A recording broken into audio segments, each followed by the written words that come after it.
Happening right now, the Iowa legislature is again debating what goes on in your child's school. Here's a live look at the State House, where the majority Republicans are resurrecting a plan they say will make sure your voice is heard in the classroom.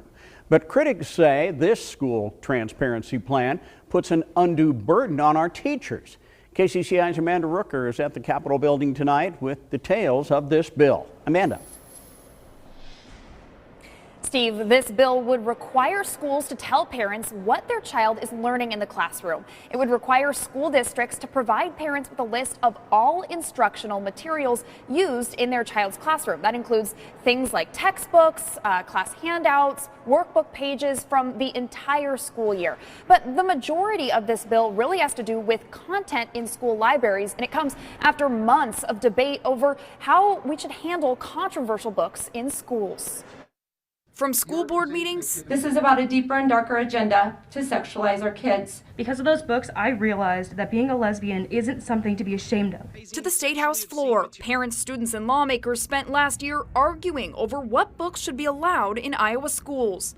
This session, House lawmakers are pushing their solution to help parents know what's in their students' school library and how to take action if they have concerns. House File 5 would require school districts to give parents access to a list of all materials in their school library. The bill would give parents the power to request that certain school library books not be checked out by their child, and districts would have to make it easy and accessible for parents to request that a certain book be reviewed or removed from their school library. After parents submit their request, school districts would have to review and make a recommendation on whether or not to remove the book in question. That has to happen within 15 business days, and the school district has to directly notify parents of their decision.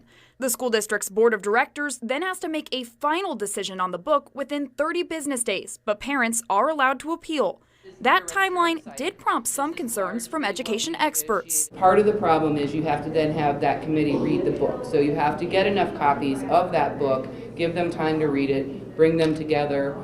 And so the 15 and 30 days that are in there with respect to the timeline for the process is concerning to school librarians and to superintendents. But despite last year's divisive book battle, House File 5 passed out of subcommittee Wednesday without much controversy. I think we've come a long way. Everybody has indicated that.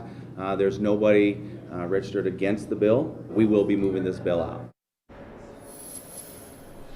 As you just heard there, the bill moved out of subcommittee today. It now goes on to full committee. Another piece of this bill would require all Iowa students to take a U.S. history class and a U.S. government class. That would require all Iowa students to learn things about voting, about the Constitution, about the Bill of Rights. They would also all be required to take a U.S. citizenship test. Live from the State House, Amanda Rooker, KCCI 8 News, Iowa's news leader.